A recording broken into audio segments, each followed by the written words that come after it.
And good morning, everyone. It's been a couple of weeks. Glad to have you back on Beyond the Bell, brought to you by Every Kids Counts Coalition. And my partner in crime, Ryan Welton, a bit under the weather today. So you got more of me and less Ryan today. So I hope he gets to feeling better. We've got a great show lined up for you. Project based learning or learning by doing will be a way we say it down in Garvin County. So glad to have you with us on all the platforms, Mitchell Talks, News 9, News on 6, and all the socials. And it's great to have you back. And we're going to be having some great guests this morning. I want to not to waste any time to bring in my first guest from up at Union Public Schools, Jim Douthit. And his coach, his kids call him Mr. D, as in defense, as to what happened to Jinx last night. For those of you who don't understand high school football, Jinx and Union is like OU Texas, who, by the way, is going to get murdered today. It's going to be fun to watch Alabama. And by the way, great wishing all we can today for Stanford. So if you don't know what we're talking about, well, then you don't care about football. But if you do, That's you true. do. Jim, it's good to have you, man. How are you? Man, Scott, thank you. I'm well. Thank you for having me, and thanks for the accolades. Our boys played very, very well last night. And listen, for folks out there, as you said, Okay, so Chiefs got is to a get rivalry for sure.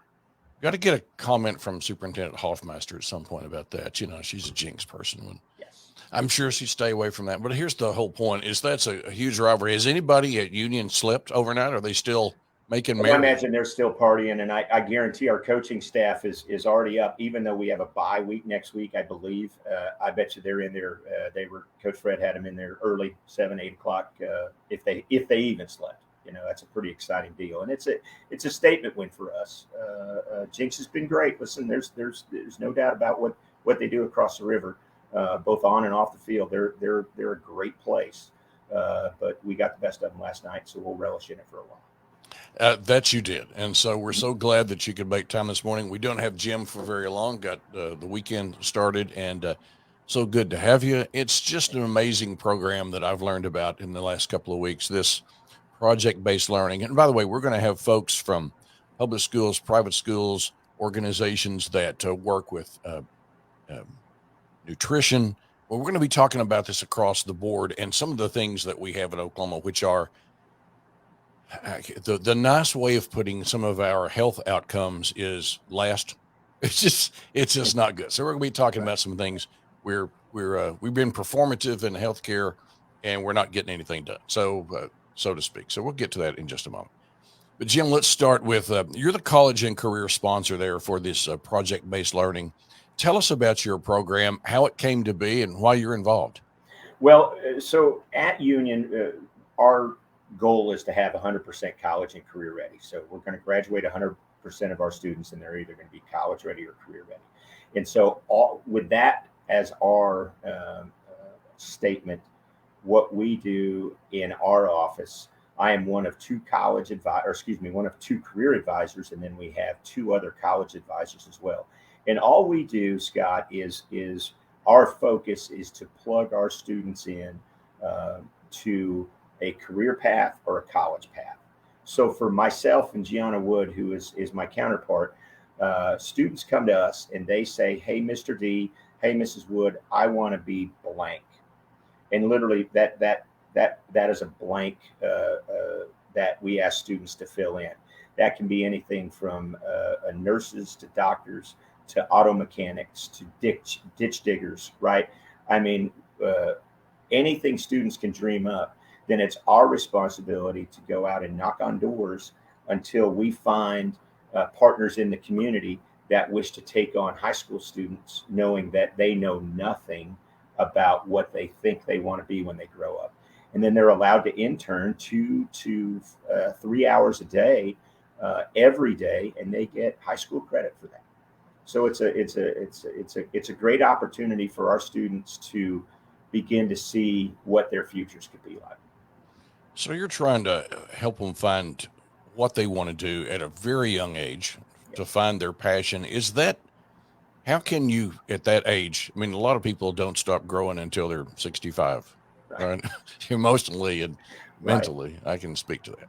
Yeah. My point is, you're dealing with young people who are at a real interesting stage of life, and there's a lot of change happening. So, how do you work with them to help them cull out all of the noise to really start to study where their passion might be?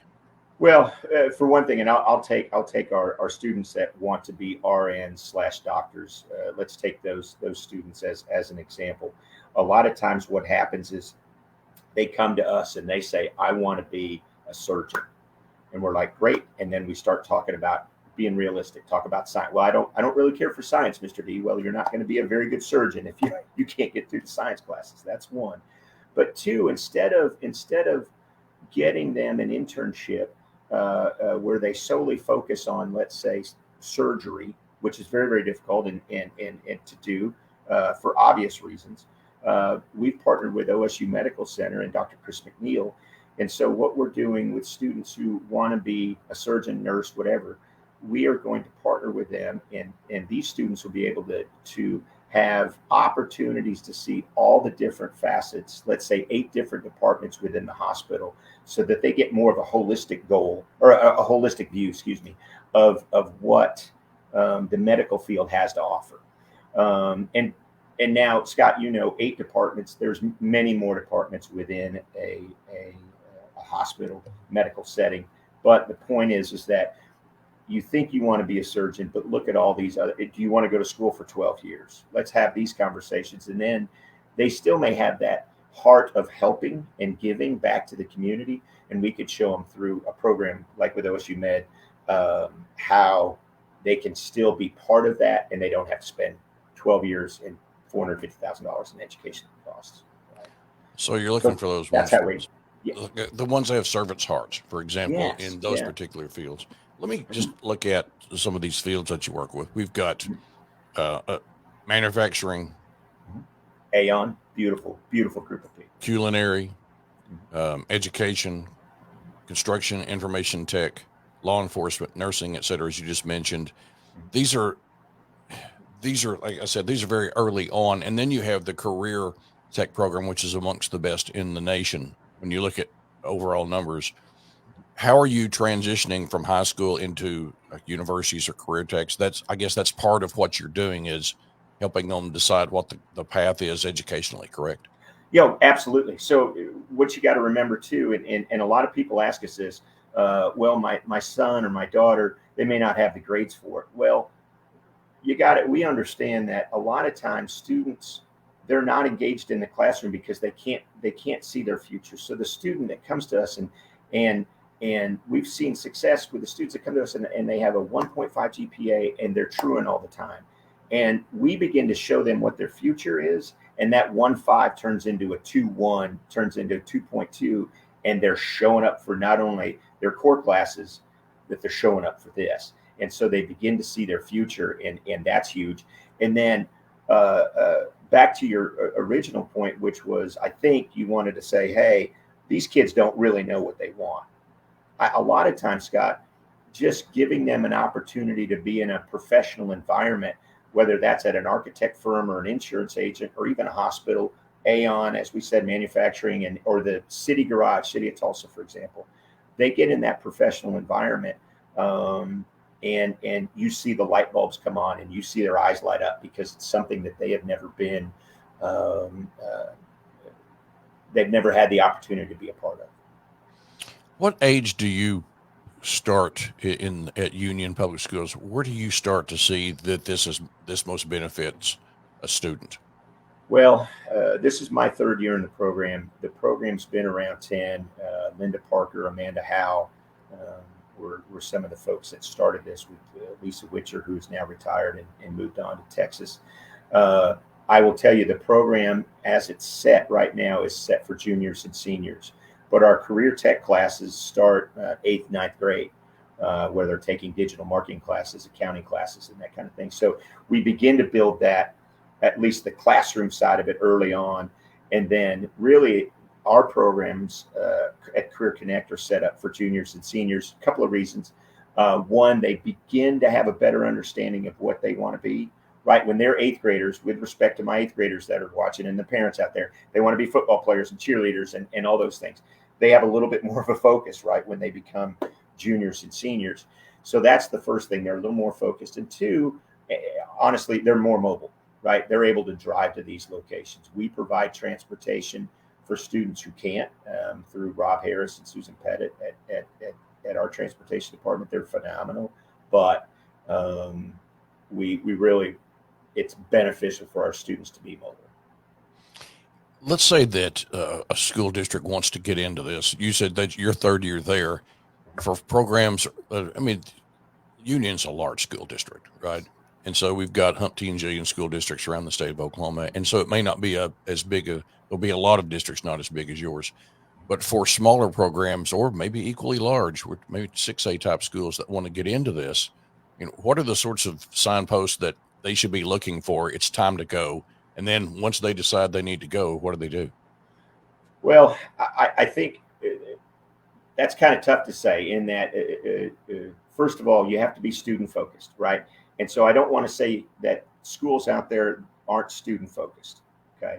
Because if they're truly student focused, they're going to look into programs similar to this.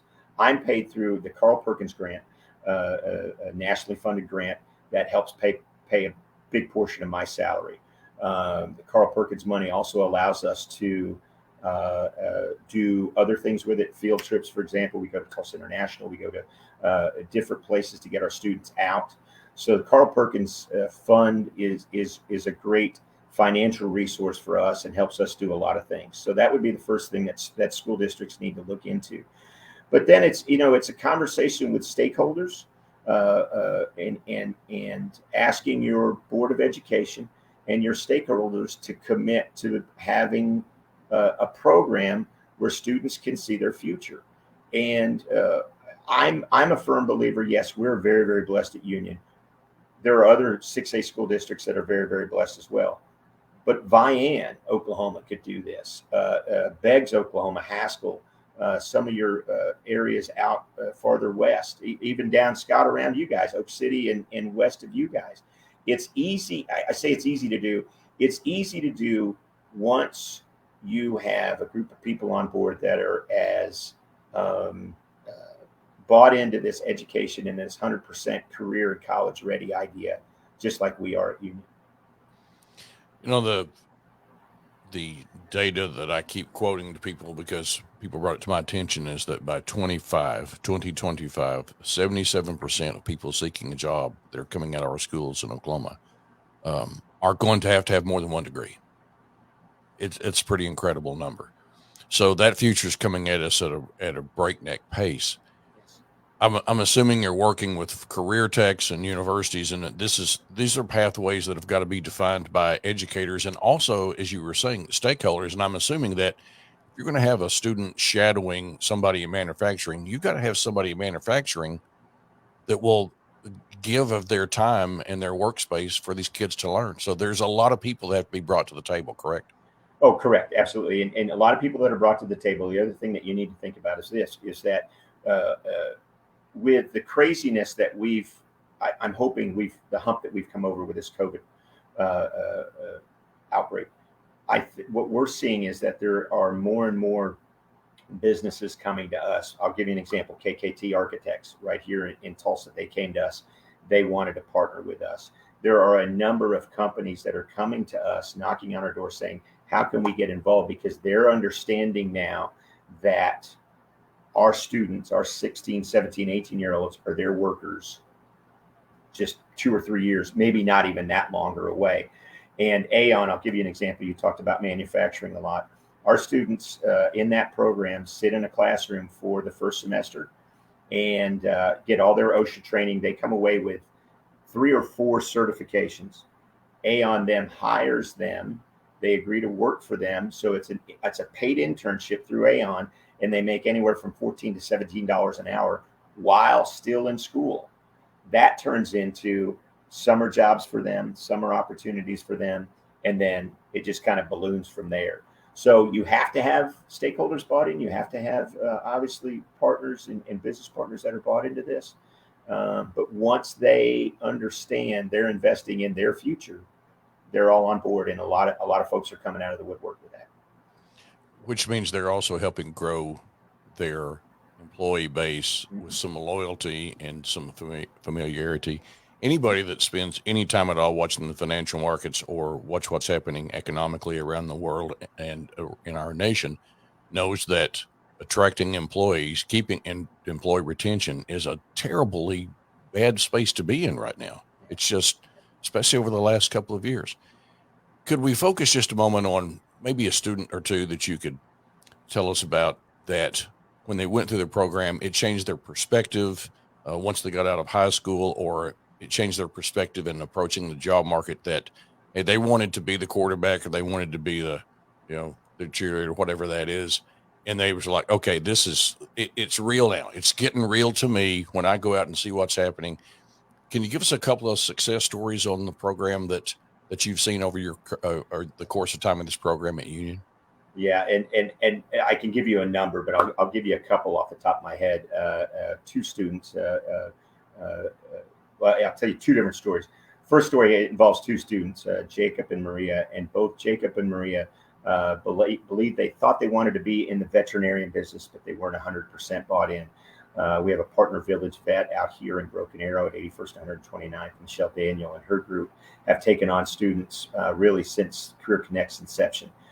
Both Jacob and Maria were hired after their internships and are currently working for Village Vet. And they are not only working for them, but they are going to taking classes here at Tulsa Community College in order to further their education in the veterinarian field. And so both of them early on were not 100% bought in. They didn't know, they loved animals. They didn't quite understand what it was going to take, but through that partnership with Village Vet, they're both going on and now on a career path to be in veterinarian medicine. And they're obviously got a lot of different, just like in healthcare for humans, right? There's a lot of different areas that people can go into with veterinarian medicine.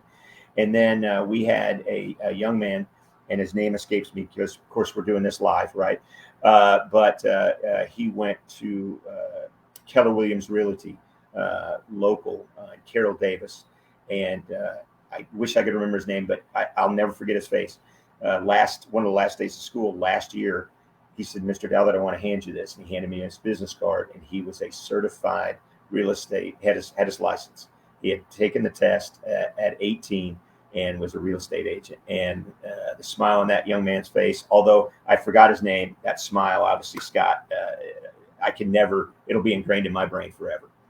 So they're successful. I love that story. Let me ask you from a personal standpoint. You've been in this program 3 years, but you've been in education longer than that. From your standpoint and your perspective about where all of this is going in terms of this learn by doing sort of philosophy, what have you seen in the beginning of your education career to now that has changed, and why are you so passionate about letting people know about this program? Well, I think a couple of reasons. A lot has changed. I've been in this 9 years. A lot changed for me when I got to Union because I was at Oliver Middle School in Broken Arrow early on in my career. But when I switched here to Union, a lot changed in that I was dealing with obviously an older subset of students who you could see in their mind as the year progressed, and we'd have conversations in the classroom even. What are you going to do with your life? And a lot of them weren't 100% sure. And that's when I understood that we had a Career Connect program and started to plug those students into there. My business being background, I worked at a little company called Quick Trip for 12, 13 years. I was extremely successful at Quick Trip, and I had no college education. And so I tell those stories all the time because I made more money at Quick Trip than I did as a school teacher. And private, public, I explained this to them, but I also explained to them that, listen, you don't necessarily have to go to college or tech, but you got to have a plan. And normally that plan is going to be going down a path where you get some sort of education, whether that's at Tulsa Tech or OSU IT, or one of our local technical schools where you spend $1,000 and get a couple of certifications. Or that's a 4-year, 6-year, 8-year degree, what have you. You got to have a plan. and make sure that you understand education may be part of it. Where's this program for you going to be doing in the next 10 years when we see those numbers like 77% got to have another degree to get a job? Where do you see this field going? Well, we're hoping, and I hate to use the word hope. Our goal is 20% growth a year, and we're coming out of COVID. When the year prior to COVID, so back in 1819, Miss Parker and Miss Howell had, over 400, right at 400 students involved. That dwindled to just over 200. We're back to that was under 200, excuse me. We're at the 220 mark right now. And, a good hairy goal for me would be 77% of our students involved in that, if we're going to use your number, Scott. Realistically, if we had 40% of our student body involved in a Career Connect program, at that point, you're talking, I'm going to do quick math live, you're talking 600 kids. That would be huge for us.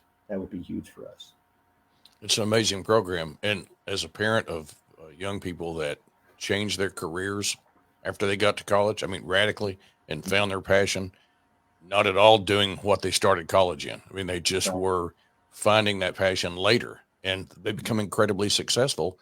But the regular path was not what they were lined up for. Well, and I want to add to that, and you bring up an interesting point. I have students, and I have it every year, and Miss Wood has it as well. Miss Jackson, her predecessor, had it, where they come to us and they say, "Oh, Mr. D, Miss Wood, I don't really want to do this, and I feel like I failed." I'm like, "Time out, kid. That's a win. If you understand this is not your path, and you understand it as a senior, good. You just didn't start a college education path and spend $40,000 and realize, oh, this is not what I want to do, or more, right?" So that's a win as well, and we celebrate those almost as much as celebrating what they want to do. Jim, it's been a pleasure to meet you. I can almost hear the Jinx fans still crying in the background, so I know it's a fun day for a union. Yeah. But I know that what we're talking about is the entire student body in this state, trying to find things and actually bring to people topics and issues that you very seldom see mainstream. Most of the mainstream stories you see about education, frankly, they're not good. And bad images stay in people's minds longer, and so people tend to report on that more. There's so much good in our system and things that are happening, and we just need more people to understand. And that's what we're trying to do here every other Saturday. And Scott, I appreciate that, because you're absolutely right. One of the memes that drives me crazy, and I see it on social media all the time, is it states something to the fact of, I wish high school people would push tech schools as much as they push college. And I'm just sitting there shaking my head. I'm like, we do, right? And we do through programs like this. I could tell you, I've got 200 of the coolest colleagues on the planet in that high school, and every one of them don't push college. They have a plan, understand it may include some sort of education, but you don't have to go spend 100,000. The other thing that I want to commend you on, Scott, is you guys putting a positive spin on what has typically in the past, really 5 years for us educators in Oklahoma, it's been tough. And so it's nice that we can talk about the positive things that we're doing and make the general public understand that no matter what you hear, sometimes the majority of us are out there fighting the good fight for our public school students and our students in Oklahoma. So thanks. Your appearance today just reminds me that I was saying there are always good people doing good things out there. You just don't hear about it, right? Yeah, That's just kind of it. Well, that's it. All right, Jim Douthit, Mr. D, the college and career sponsor up at Union Public Schools, fresh off a thrashing of Jinx. And hope you have a wonderful day. And we'll look forward to seeing you again sometime, Jim. Scott, love to come back. Thanks for having me. Take care. Thanks very much. All right, so Jim Douthit at Union Public Schools, and that's one of those public schools that are doing innovative, creative things that are serving the people that they're serving, their students, and this is a great program. So that's our topic today. Shortly, we're going to have an interview with Kim Harden with Healthy Schools OK. A lot of this learning by doing, we're going to get into the health aspect of that. And, nothing raises hackles around Oklahoma more than public health officials looking at how bad things are and wanting to do things that help. And Kim Harden with Healthy Schools OK, they've got a program that accomplishes that. We're going to talk about that. But next, our next panel is going to be, since we just have one panel today, Jim needed to get on and off this morning. Kelsey Herman, she's the principal at Cristo Rey. Kelsey, good to have you. Thanks for being with us this morning. Thanks for having me, Jay. And also Brent Wheelbarger. He's the mentor at LoveWorks Leadership. And Brent, it's great to have you. Good morning to you. Good morning. Thanks for having me. Thanks for being with us. I know it's Saturday and there's a lot of activity. I don't know if either of y'all experienced the sort of joy that Jim experienced last night with Union thrashing Jinx, but whoever you're rooting for this weekend, or if you're just trying to take care of business, for folks that are watching, we appreciate folks tuning into this. We hope you have a great weekend, except if you are from the University of Texas or the University of Southern California. We really want you to have a bad weekend. At least in football. And Kelsey, Brent, thanks for being with us. The principal, Kelsey Herman, tell us about the program you have at Cristo Rey. Yeah, so at Cristo Rey, we have what we call a corporate work study program. This was started as a part of a network in the 90s in Chicago, where they were really looking at a way we could fund education, a private education if students were wanting it, and college preparatory in a different way. And so it started out, well, maybe we could partner with area companies and use that as a way to fund the students' education. And so right now in Oklahoma City, we partner with about 76 companies, and our 240 students go to work once a week, about 5 days a month, in order to earn their tuition. But while they do that, they really earn a ton of experience in different industries and jobs. So they may work in the education field, they may work in energy, they may work in a construction firm, law office, sports and entertainment. So they get real world experience, and that is going to pay for their own tuition.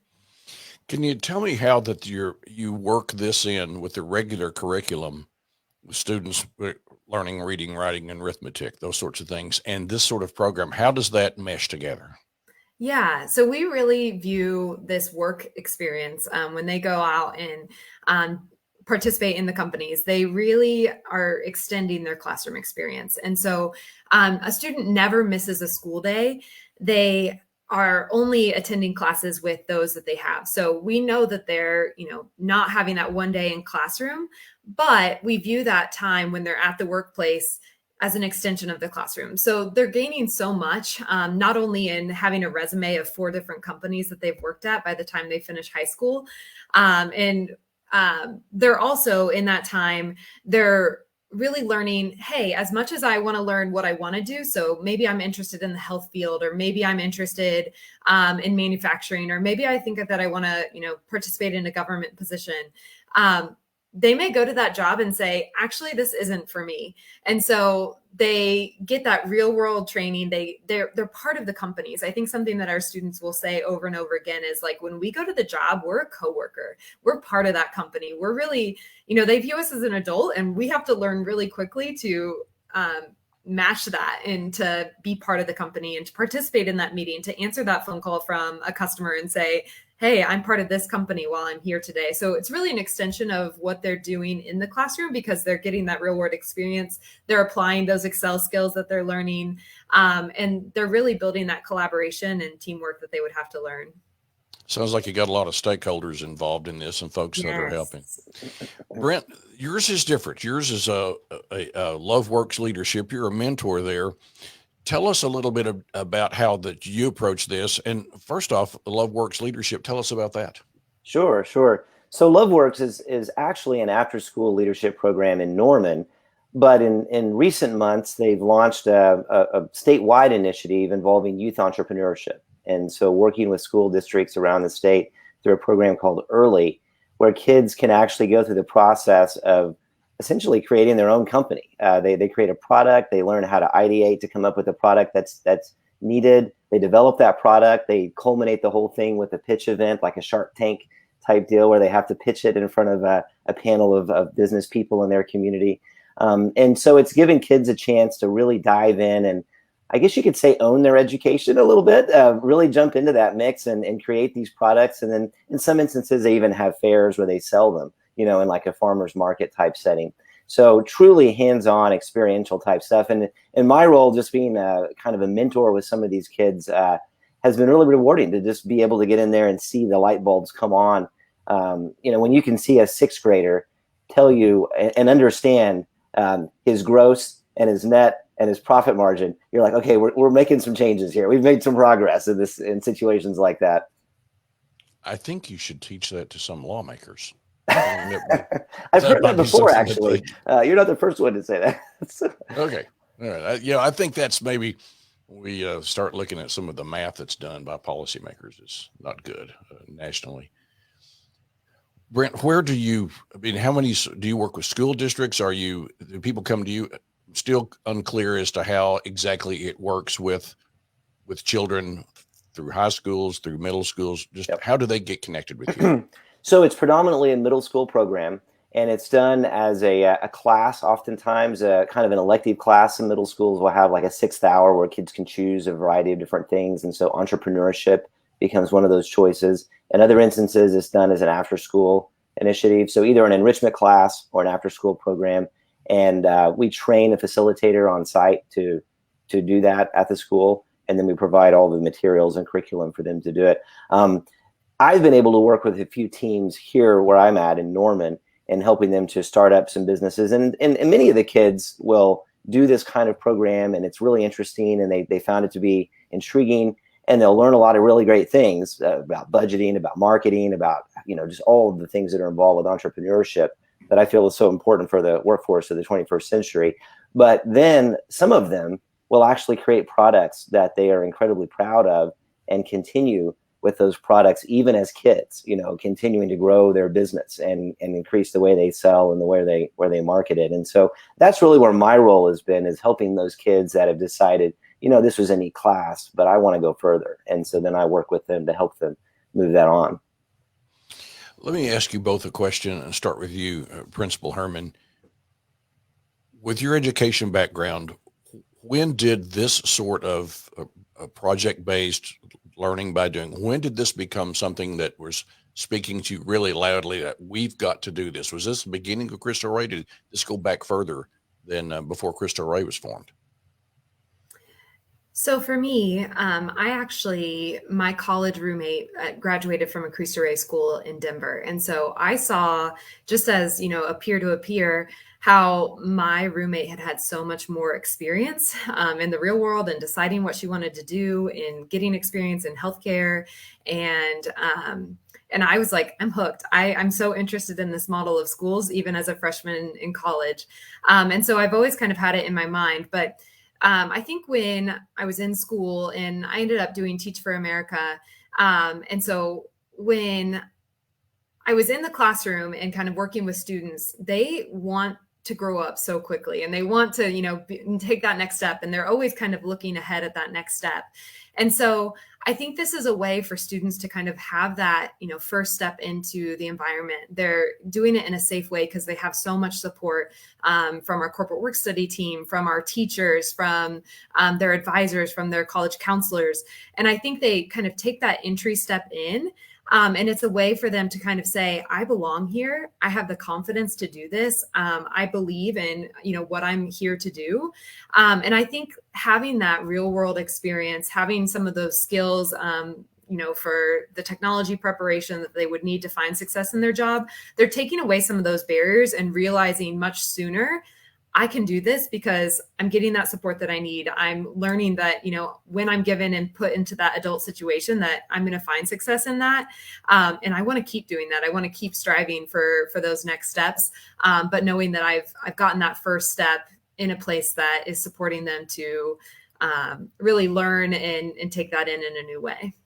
So you learned from exposure to the concept. You saw Yeah. what was happening with that concept. Yeah. Brent, same question. What was it that you saw about learning by doing, project based, that said, all right, we've got to do more of this. This is an important aspect of education going forward.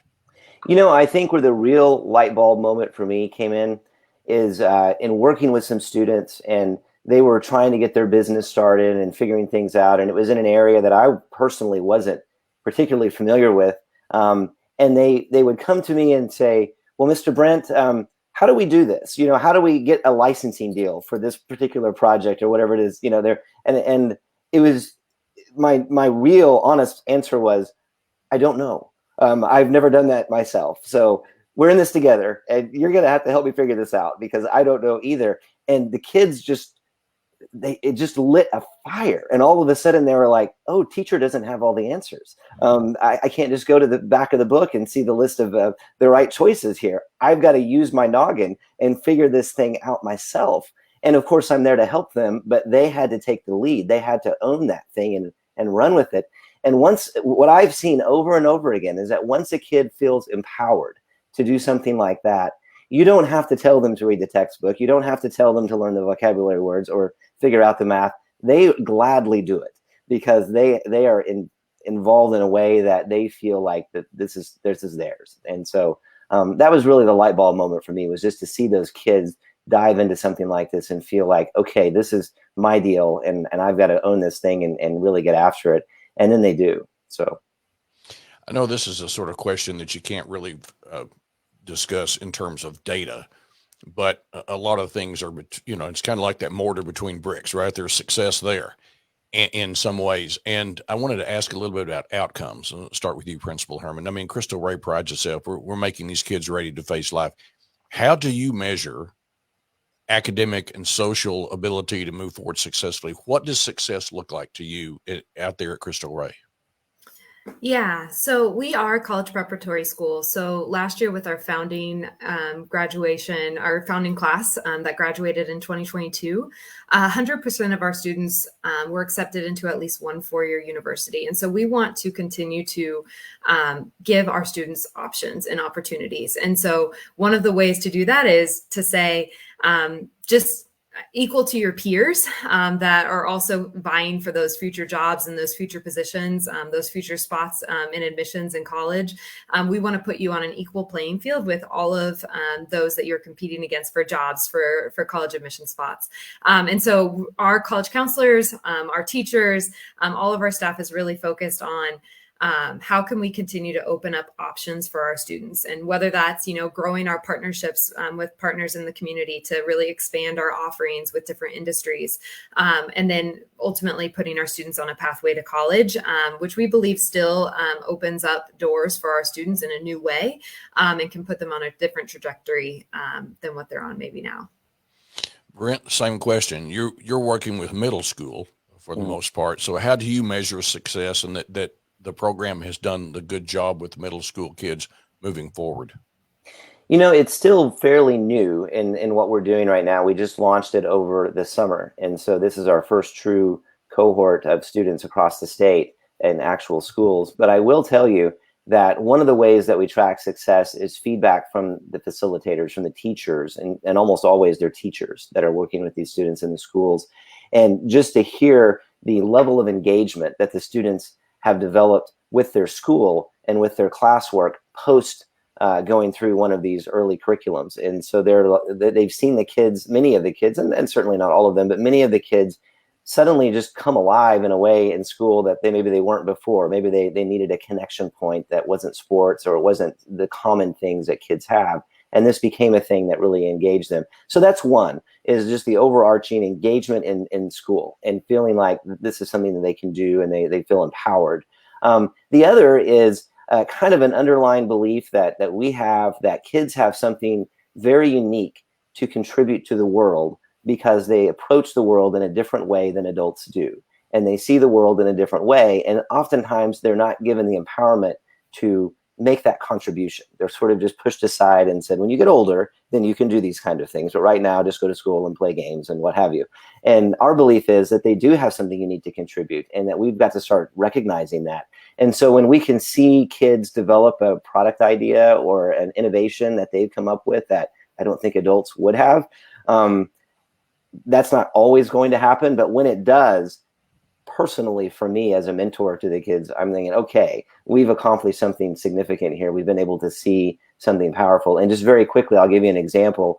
We had a team of kids that developed an idea for augmented reality slap bracelets, where you slap this bracelet on and you scan it with your phone, and it looks like, get in the shot here, it looks like little characters are coming up in 3D off it and dancing and doing all these things. Really great idea. These kids came up with it.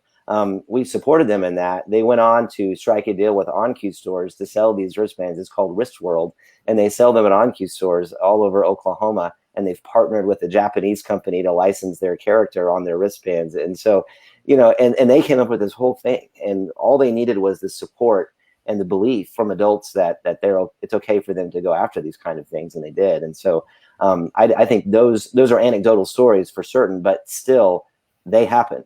And it's really exciting to see kids, really get the opportunity to feed into the world now, and not when they're old like me.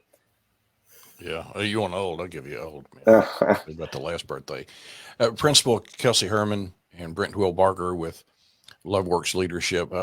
Thanks very much for the information that you have. I know if anybody wants to reach out, Principal Herman's at Cristo Rey. Brent, you want to give some contact information if middle schools or parents are wanting a little more information? Sure. You can find more info at loveworksleadership.org, and then look for the early tab. The entrepreneurship program is called Early. And if any peers or parents are wanting to talk to you about your program, Principal Herman, how would they find you? Yeah, so we're at CristoReyOKC.org online, and Kelsey.Herman at CristoReyOKC.org would be my email. I'd be happy to hear from anyone, whether it's a student that is interested in joining us next year for our school, or a partner who's interested in learning more what it would look like to partner with us as an organization. All right. Thank you both. Thank you both for your time this morning. Fascinating stories, fascinating programs, and these are good stories. I mean, this is the sort of stuff I don't get to see enough of, and congratulations, a salute to what you're doing for Oklahoma's young people. Thank you, Scott. Thank you both. All right. Now we're going to go to our last interview of the day, which we did yesterday with Kim Harden. This is a little different path we're taking this morning. This is about health and what we've heard from Union Public Schools and their program, Cristo Rey with a private school with their college preparatory program, and even Brent Wilbarger with LoveWorks Leadership, who does mentoring on middle schools for lots of different ones. This Kim Harden is with the Healthy Schools OK, and it's a program where they are doing exactly what we're talking about. You know that we do not have great health outcomes in Oklahoma, and a lot of it is, it's it's not good, and there's not been great public policy on this. Let's just face the facts about that one. And so while there are great people working in public health, and I've had some great experiences serving on a public health board at Oklahoma City, there's just not enough education going on in this particular field, and the outcomes and the data shows that. So we talked to Kim yesterday about Healthy Schools OK and how this works with programs. She's at Bethany Public Schools, and we just started out by talking about what this program does. So here's a few minutes with Kim Harden with Healthy Schools OK. Glad to welcome to Beyond the Bell, Kimberly Harden. I should say, you've put up Kim, we'll call you Kimberly, or what would you prefer? I go by either, but mostly people know me as Kim. Okay, it's great to have you on. And what I have here is that you're the action-based learning coordinator and master trainer, Healthy Schools, Oklahoma. So what we're studying today is basically learning by doing, which is, I guess some people used to call that trial and error in the old days, but it's different now. Tell us about the program. Okay. And you're in many places. You're helping a lot of schools do this. Just take us from the beginning, how this began and what the kids are learning, and the school districts that you're working with as well, what they're learning about this. Okay. So I'm with Healthy Schools Oklahoma. We work with 59 elementary schools across the state of Oklahoma. We started back in 1997, the Oklahoma with some people from the Oklahoma Medical Foundation or Society, I'm sorry. And wanted to, they started seeing health risks rise. And so they wanted to really try to be helpful. And so our program goes into elementary schools, and we help them with health and wellness throughout the entire school. So we work with the physical educators, classroom teachers. We have nutrition lessons.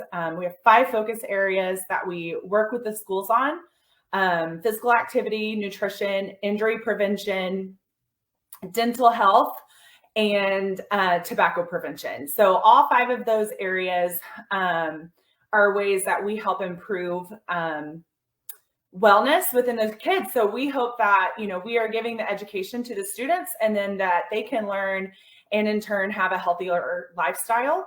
But with action-based learning, so one of the things that we do is we also provide not just pieces of equipment or a lab. Some schools in our program have a lab setting. So they have a whole classroom set up with a bunch of kinesthetic equipment.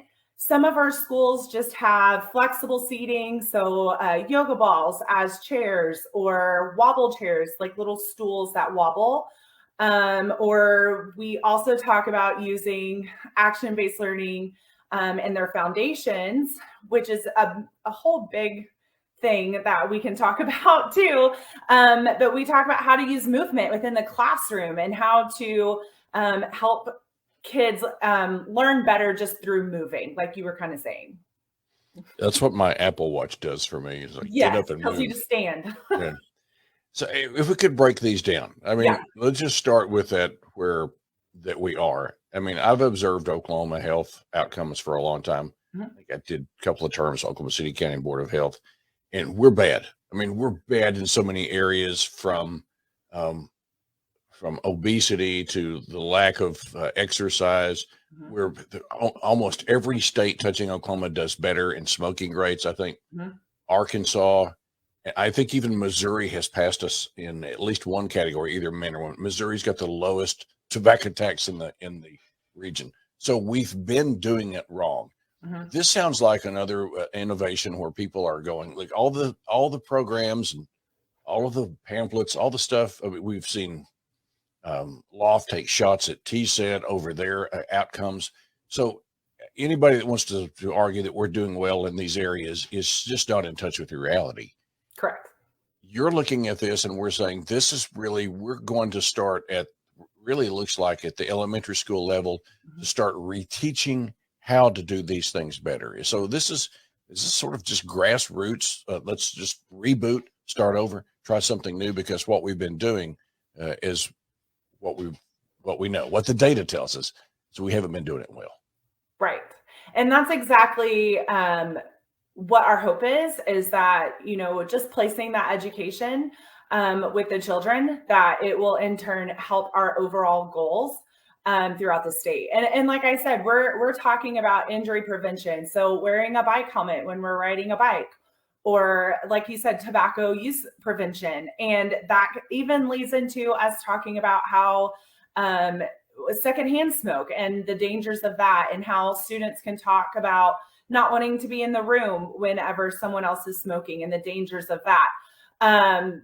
Physical activity, we talk a lot about with our physical educators, giving that quality physical education so a child will be physically active for their entire life, which is what our goal is. We want kids to enjoy physical activity and the whole different ways that they can do it. And so those are things that we try to do and give to our schools. We hold a summer health institute every summer in July, where we bring all of our teachers together and we give them resources and we give them ideas. We bring other trainers in to talk to them about ways to get these health knowledge and attitudes across to their students. But it's a lot of work, and we do have a lot of work to do in Oklahoma, but we are hopeful, and we do see trends that we are able to help those students. It's exciting to learn about. Now, one of the central tenets of this is you talk about, you can't be, if you're not healthy, you can't have academic success, and you can't have proper cognitive development. So how does this program take into that data that you have on that and move forward, where it becomes less than just about what I see some of the commercials and pamphlet stuff. It's just too simple. And there's a connection between having the right type of food, and we in Oklahoma's got some issues about food supply into the schools. Our schools feed a lot of kids across the state of Oklahoma. So obviously you're grappling with a bigger issue, which is making sure that not only are they fed, they have access to food, but how it impacts their cognitive development and ultimately those grades that they're all trying to get A's and B's in, right? Yes, absolutely. And that's where we talk to, in the last couple of years, we've really tried to reach a lot of the classroom teachers and helping them implement more movement into their classrooms. There's a lot of research out there that you could read about how motor skill development and educational learning within reading and math, how they are linked and how closely they relate to each other. A lot of motor skill movements are patterns, which is exactly what reading and math is. And so we've been working the last couple of years with classroom teachers to help them incorporate some easy movements into their lessons, or even talking about when the best time to add new information when they're teaching new academic lessons or new information to a student. You know, the best time to do that is after they've been moving. Their little brains get powered up whenever they walk around, they move around. So, you know, we do have to talk about calming techniques as well. So coming in from recess, making sure that they sit down, have a minute to kind of regroup themselves before the teacher teaches. But that's a really great time to teach new information because their brains are powered up. They've got more activity going on in their brain. And so they can retain and learn that information better. But then even teaching with movement. So we talk about crossing the midline while we're skip counting, or standing, allowing a child to stand while we are learning and giving information. There's just a lot of research out there that talks about how important movement is while you're giving information. It's a great question. It leads right into a great statement, which leads me into my next question, which is, I'm an administrator, I'm a school board member, and I'm watching this and I'm going, everything that you're telling me makes sense to me. Okay. Intellectually, it makes sense. But you mentioned the research. If I'm somebody who's wanting to know more about this, or they would say, Kim, tell me something that convinces me that we really need to implement this in our school system. Okay.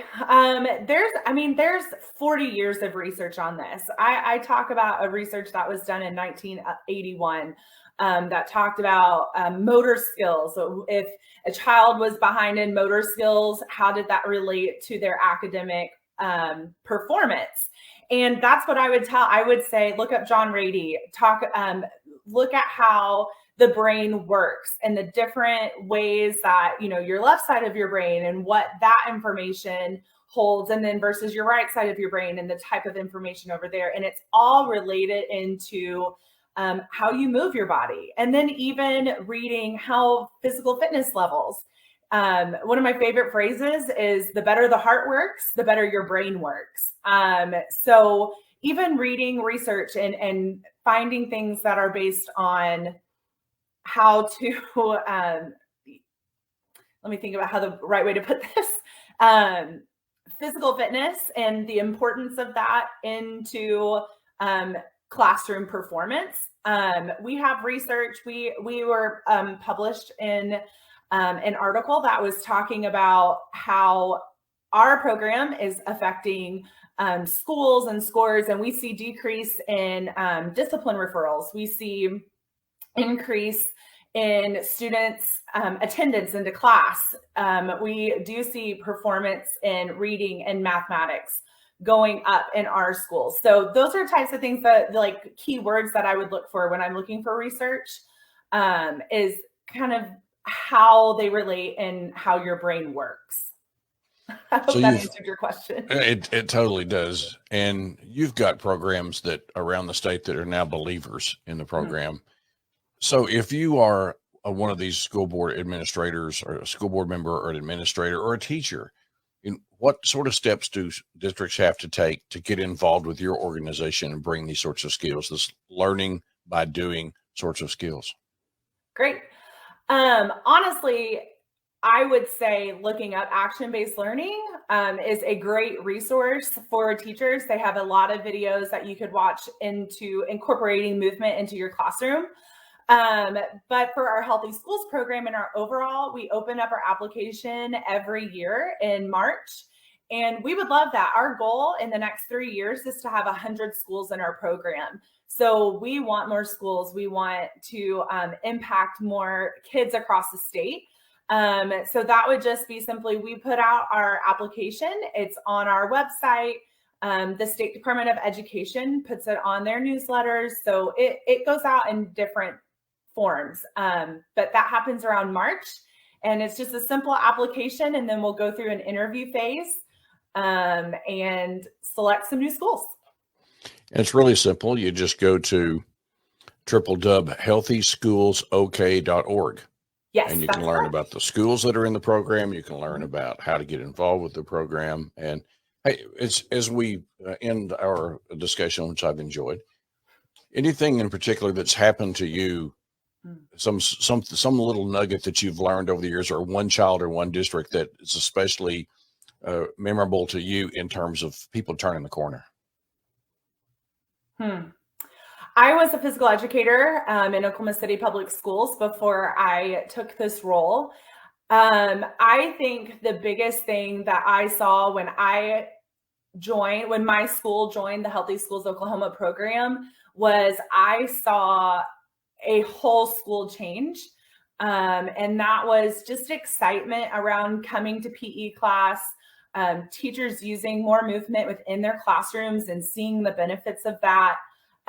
Bringing parents onto our campus to have health fairs. And I just think it was a positive experience for myself and then also for our school, because it just kind of brought us together and it made the school feel even more positive than it already did. And it really just kind of brought us together. Kimberly Martin is the action-based learning coordinator and master trainer, Healthy Schools Oklahoma. By the way, is a master trainer. Any particular things that people over 65 should give up in their diet? Ooh, sugar, maybe. Okay. I was afraid you were going to say that one. Kimberly, thank you so much. And thanks for all you're doing. This is really nice to hear. It's like somebody who's served a lot in volunteer roles for health agencies and health boards. It's sometimes you get down on our outcomes in Oklahoma. It really is bad. And it's been bad for a long time. But I love this, like learning by doing. And we've, the whole performative stuff we've done in the past ain't getting it done. It's just simply that's what the data says. And moving and learning and connecting it to academic success, learning it to connecting it to cognitive development, positive cognitive development is really, really nice to learn. Right. Best of luck. And thanks so much for being with us. Thank you so much. Okay, so there was Kimberly Harden with Healthy Schools. Okay, you can go there and learn all about that program, which is doing the heavy lifting while we spend a lot of time on performative nonsense, healthcare in Oklahoma, health policy, that is. So that's a whole discussion for another time. Well, that's our program today. I want to thank first Kimberly Harden for taking time yesterday to pre-record this, Jim Douthit with Union Public Schools, where they are celebrating the thrashing of Jinx today, the college and career sponsor. Principal Kelsey Herman at Cristo Ray, and Brent Wheelbarger, the mentor at LoveWorks Leadership. And special wish to my partner in technical crime, Ryan Welton, who's a little bit under the weather this weekend. I'm sure we'll see him in a couple of weeks. He is going to be back then, and everything's going to be great, but a little under weather this weekend, which means he's working probably. All right. Thanks so much for watching Beyond the Bell, brought to you by Every Kid Counts Oklahoma, a program where we discuss things that just aren't getting discussed anyplace else. And that's what we're trying to focus are on programs that are doing great work, but just not getting the publicity others. And as we said earlier in the day, the bad news travels fast. The good news sometimes doesn't get covered at all. And you can see this later on all the News 9, News on 6 platforms. This program is everywhere on those News 9, News on 6 platforms across all their socials. So a great shout out to the folks at Griffin and Ryan, of course, who makes that happen both in Oklahoma City and Tulsa. And on behalf of the whole team here at Mitchell Talks, I want to say thank you. Have yourself a great weekend. We'll see you in 2 weeks on Beyond the Bell.